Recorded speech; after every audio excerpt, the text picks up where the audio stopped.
भारत और तालिबान के नेताओं के बीच कतर की राजधानी दोहा में औपचारिक रूप से शुरू हुआ बातचीत का दौर। बातचीत के लिए तालिबान के वही नेता आए जिनका भारत से पुराना नाता रहा है। तालिबान और भारत के बीच ये बातचीत हुई कतर की राजधानी दोहा में। तालिबान की राजनीतिक इकाई के उपाध्यक्ष शेर मोहम्मद अब्बास तानिकजाई दोहा में भारत के राजदूत दीपक मित्तल से मिलने गए भारतीय दूतावास। बताया जा रहा है कि इस मुलाकात की पहल तालिबान नेता की तरफ से की गई। इसमें अफगानिस्तान में फंसे भारतीयों की सलामती और उनकी सकुशल वापसी पर बात हुई। भारत आने के इच्छुक अफगान नागरिकों, खासकर वहां के अल्पसंख्यकों को लेकर भी चर्चा हुई। बातचीत में भारत के राजदूत दीपक मित्तल ने तानिकजाई के सामने आतंकवाद से जुड़ी भारत की चिंताएं भी सामने रखी। उन्होंने कहा कि अफगानिस्तान की जमीन का इस्तेमाल भारत विरोधी गतिविधियों के लिए नहीं होना चाहिए, ये भारत की अपेक्षा है। काबुल एयरपोर्ट पर एक ही दिन में बदल गया मंजर। तालिबान की सबसे खूंखार यूनिट ने एयरपोर्ट को अपने कंट्रोल में ले लिया। अमेरिकी सेना की वापसी के बाद काबुल एयरपोर्ट पर हथियारबंद तालिबानी आतंकी दाखिल हो गए हैं। अब उनकी वर्दी बदल गई है। ज्यादातर तालिबानी फौजी वर्दी में दिखाई दे रहे हैं। ये तालिबान की सबसे खूंखार 313 वर्दी यूनिट है, जिसके हाथ में एयरपोर्ट की सुरक्षा का जिम्मा आ गया है। तालिबान इस मौके को जश्न के तौर पर मना रहा है। तालिबान का कमांडर अनास हक्कानी एयरपोर्ट का जायजा लेने के लिए दूसरे लीडरों के साथ पहुंचा। अमेरिकी सेना के बाद काबुल के इंटरनेशनल एयरपोर्ट पर सन्नाटा सा दिख रहा है, वरना पिछले करीब 2 हफ्तों से यहाँ लगातार मिलिट्री प्लान्स की आवाजाही हो रही थी। पिछले 20 सालों से अफगानिस्तान में डटी अमेरिकी फौज को 31 अगस्त को वापस लौटना था, लेकिन वो अपनी तय डेडलाइन से एक दिन पहले ही वापस लौट गई। अफगानिस्तान से वापसी की आपाधापी में कई गाड़ियां और एयरक्राफ्ट्स छोड़ गया है अमेरिका।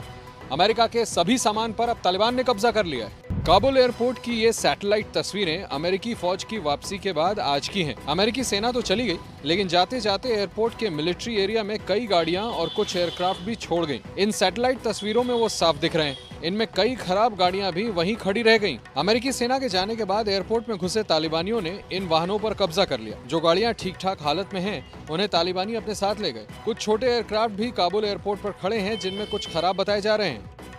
काबुल पर तालिबान का कब्जा 15 अगस्त को ही हो गया था, लेकिन एयरपोर्ट पर अमेरिकी सेना का नियंत्रण था और यहां से अमेरिकी सेना अमेरिकियों और अफगानियों को निकालने के मुहिम में जुटी रही।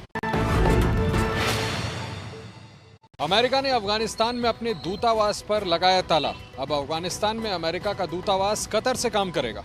काबुल में अमेरिका का ये दूतावास दुनिया में उसके सबसे बड़े दूतावासों में से एक रहा है, लेकिन 20 साल बाद अमेरिका की सेना घर वापस क्या लौटी, अमेरिका ने अपने काबुल दूतावास पर भी ताला जड़ दिया है। अब ये दूतावास खाली ही रहेगा, लेकिन अफगानिस्तान के नाम पर अमेरिकी दूतावास अब कतर में काम करेगा। यानी काबुल के अमेरिकी दूतावास के कर्मचारी कतर से काम करेंगे। काबुल में अपना दूतावास बंद करने के अमेरिका के फैसले से लगता है कि उसे तालिबान पर कतई भरोसा नहीं है। अफगानिस्तान में लागू हो सकता है सरकार चलाने का ईरान मॉडल। हैबतुल्ला अखुंजादा का सुप्रीम लीडर बनना तय।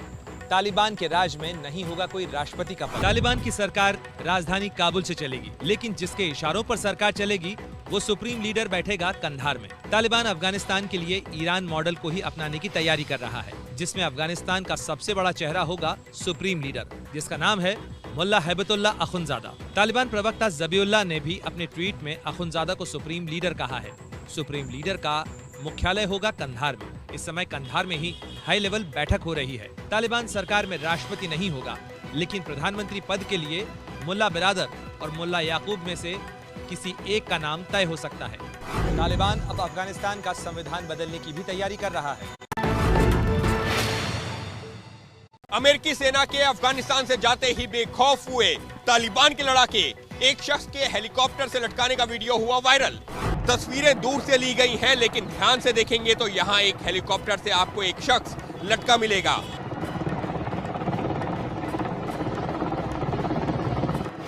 माना जा रहा है कि इस शख्स को तालिबानी आतंकियों ने इस तरह लटकाया। हालांकि क्या वजह थी ये साफ नहीं है।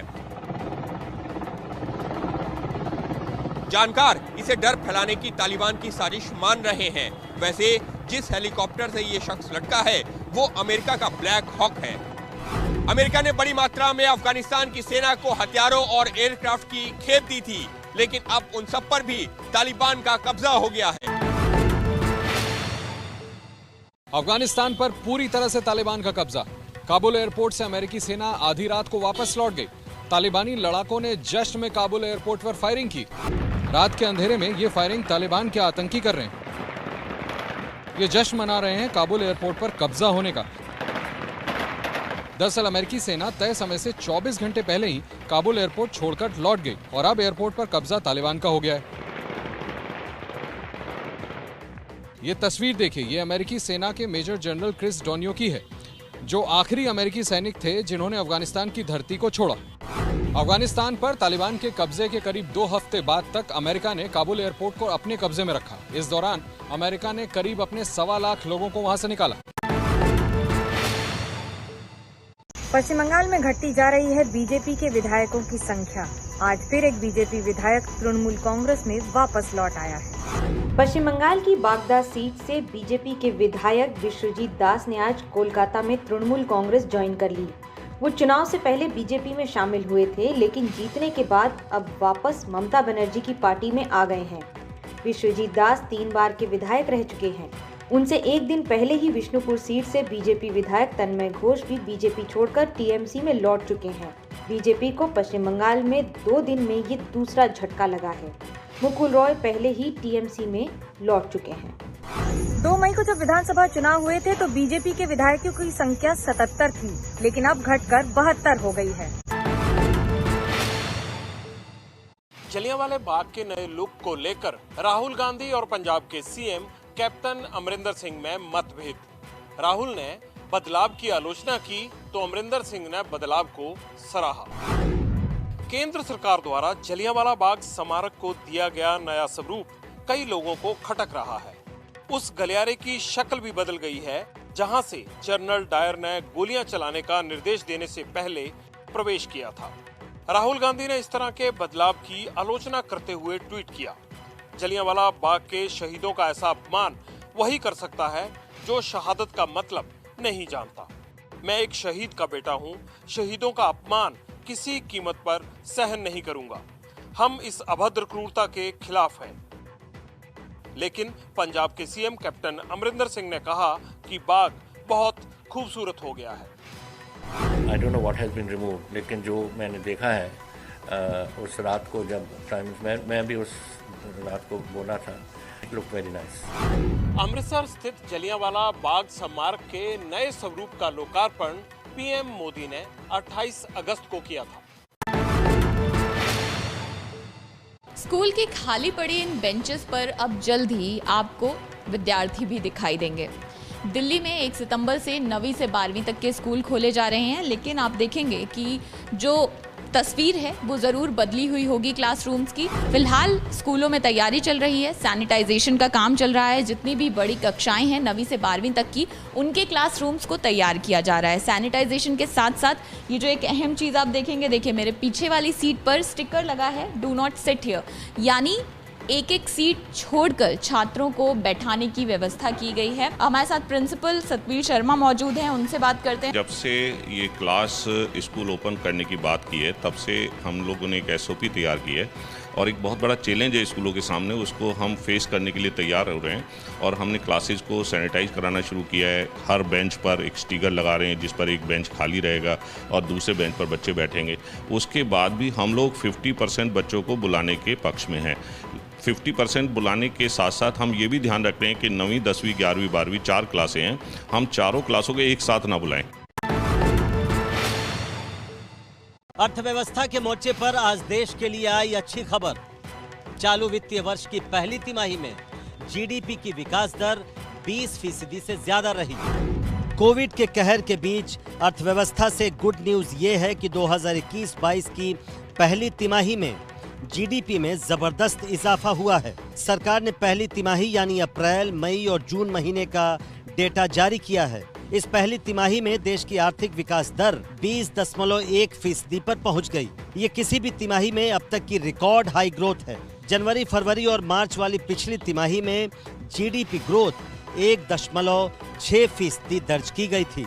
GDP विकास दर में ये उछाल इसलिए भी अहम है क्योंकि ये उस दौर का आंकड़ा है जब देश कोरोना की दूसरी लहर की चपेट में था। लद्दाख में 18,000 फीट की ऊंचाई पर सेना ने बना दी सड़क। इस सड़क के बनने से लेह से पैंगोंग झील तक की दूरी बेहद कम हो गई है। 18,600 फीट की ऊंचाई पर सड़क तैयार करने का करिश्मा किया है भारतीय सेना की 58 इंजीनियर रेजिमेंट ने। ये रोड सामरिक लिहाज से बेहद अहम बताई जा रही है। इस सड़क का उद्घाटन 14 कोर के GOC lieutenant general PGK Menon की मौजूदगी में लद्दाख से लोकसभा सांसद जामयांग शेरिंग नामग्याल ने किया।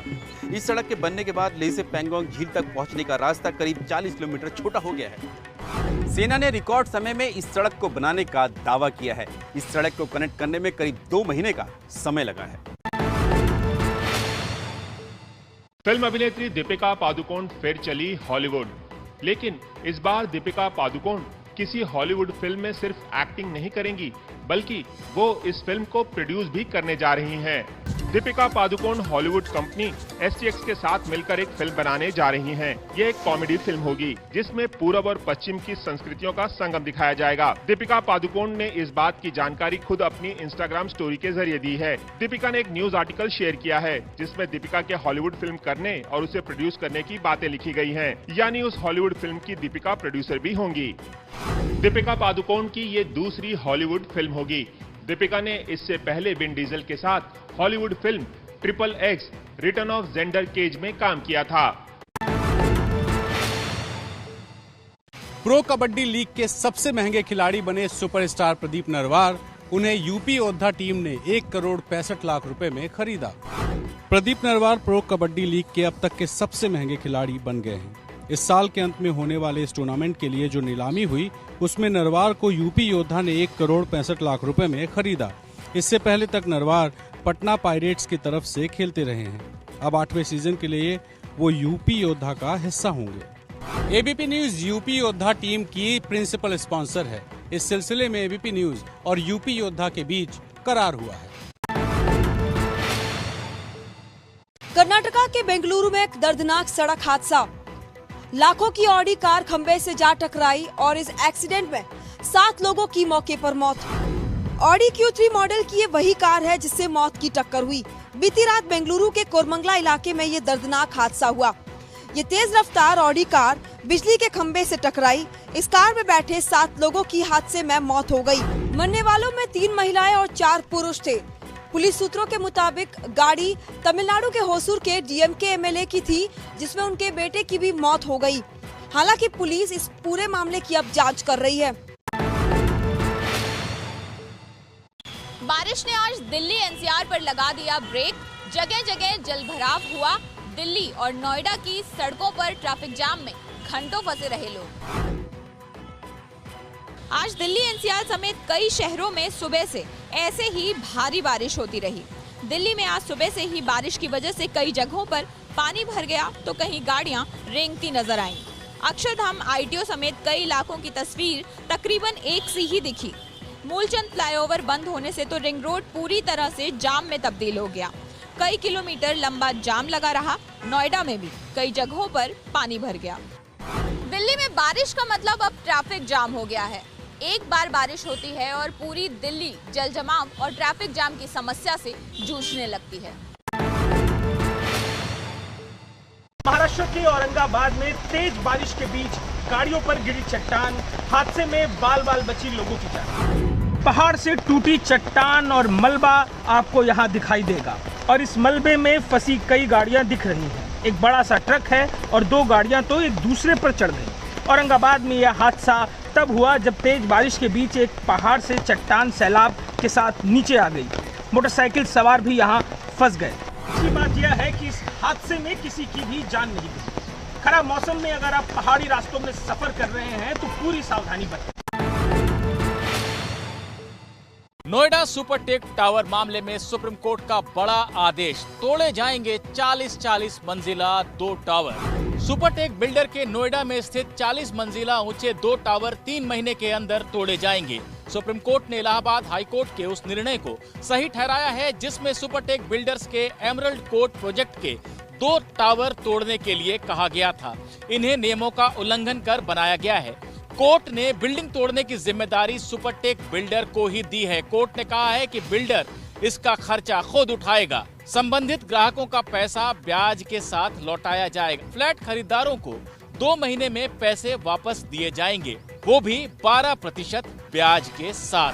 नोएडा सुपरटेक टावर मामले में बिल्डर और नोएडा अथॉरिटी के अधिकारियों पर नियम न मानने का आरोप है। भले ही पैसे लौटाने का आदेश दिया गया हो, लेकिन ग्राहकों की टेंशन तो बढ़ी ही है। शहर ही झील बन गया है। अब ये तस्वीर देखिए, यहाँ एक हाईवे ही पानी में डूबा हुआ है और नाव पर रेस्क्यू ऑपरेशन चलाने के लिए टीमें पहुंची हैं। इडा तूफान का सबसे ज्यादा असर अमेरिका के लुइसियाना और न्यू ऑरलिन्स में हुआ है। यहाँ तूफानी हवाएं चली तो बिजली की सप्लाई बंद हो गई। 10 लाख लोगों के घरों में पूरी रात बिजली गुल रही। तूफान की तबाही में राहत काम के लिए अमेरिकी प्रशासन ने भी तैयारी कर ली है। देखिए कैसे इन गाड़ियों को तैयार किया जा रहा है, जो बंद रास्ते खोलेंगे और फंसे हुए लोगों को निकालेंगे। इडा तूफान मैक्सिको की खाड़ी से उठा है और इसने सबसे ज्यादा अमेरिका को प्रभावित किया है।